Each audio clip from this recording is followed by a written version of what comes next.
The Texas Observer recently published an article linking the writings of an anonymous white supremacist account on X to an active US immigration and customs enforcement attorney. Journalist Steve Monacelli uncovered that the writings of an X user named Glomar were coming from James Joseph Rodden, an assistant chief counsel for ICE in the Dallas area.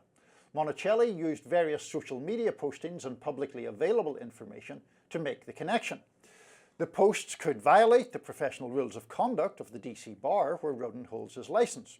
Here to discuss his findings in the article is freelance investigative journalist Stephen Monacelli. Stephen, welcome. Thanks for having me. So first up, I think we'll just have to be a little bit careful in the legalities of this. Mr. Rodden did not, at least at the time of publication of your article, he didn't respond to requests for comment, correct? No, we tried to reach him multiple ways via email, phone, in person, and we were repeatedly directed to contact the ICE press office. Fair enough. Can you share what is the evidence that has led you to conclude? I'm not doubting your reporting that this was in fact him. Well, as we report in the article, it's a large amount of information that resulted in us making this conclusion.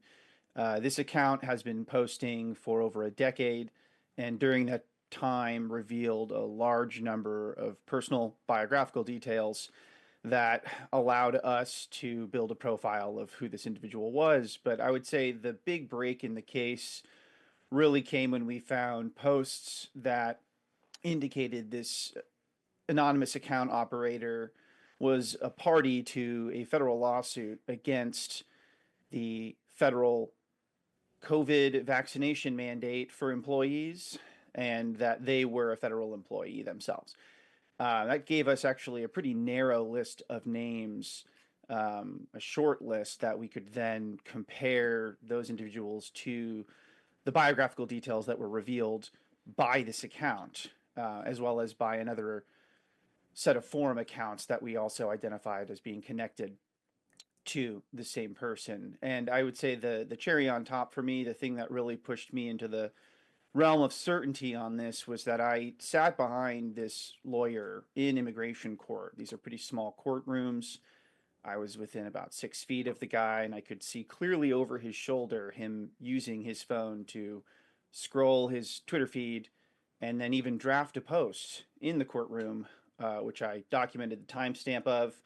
And then when we checked the account, it had posted 1 minute after I had seen him start draft the post. So I think, the full set of details are in the article, and I would encourage anyone who, may have some skepticism to go read it for themselves. No, absolutely. It's a very long and deeply reported piece. And I think to the point of alleviating skepticism, I think sometimes when people see terms like linked to white supremacy, they're like, well, what exactly was this person expressing? How noxious were these views? But some of the posts from this Glomar Responder is the actual account name, it just seem absolutely unarguably racist. America is a white nation founded by whites. Our country should favor us is one of them. At another point, the poster says, I'm not a commie, I'm a fascist. Another one which ends in a profanity that we can't say here, but it begins, all blacks are foreign to my people. So, I mean, in a sense, those speak for themselves. But the fact that those views may be coming from someone linked to ICE, I mean, that's obviously incredibly disturbing, right? Well, that's certainly what we've heard from people who we spoke to about this. And I should say that local immigration lawyers were very hesitant to speak on the record about this due to some concerns around their cases potentially being put at jeopardy due to making public statements about this. But I think certainly there are concerns with regard to whether this activity could violate not only the rules of the Washington, D.C. bar, where this individual has their license, or at least they acquired their license to practice law, but also it could potentially violate professional codes of conduct that are in place at ICE. Yeah, I mean, I don't know what else to say. It seems pretty inarguable if this is that person that they should be fired what is the investigation look like that is taking place? So what I can tell you is that ICE has actually not even confirmed positively that this individual works for them, even though we confirmed that a number of other ways, including observing them in court. ICE has said that they are investigating whether the account belongs to an employee of theirs. There's been no other information provided about the current status or how long that could take. 3 congressmen have now sent official letters to either DHS or ICE demanding a swift investigation and disciplinary action if necessary.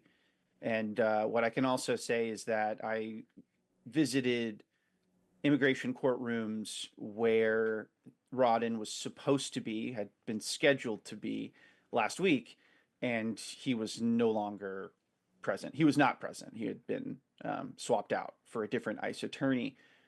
Where exactly he is, what he's doing, whether he's on administrative leave or whether he's been reassigned to different work, I cannot say for certain.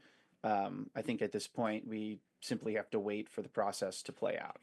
And I know you said right at the top of this interview that he had not responded pre-publication to any requests for comment. Since your piece was published and since it has rightly created such a stir, has there been any post-publication contact from him or from anyone representing him? No, not from him, not from ICE. The only folks that I have heard from afterwards were either the staff of the congressional officials I mentioned or others that are simply concerned about what they've read. Sorry, Robbie, you have. Stephen, that is a fascinating piece, as you say. It would be. We would encourage everyone to read it. And thanks for joining us on Rising. Thanks for having me.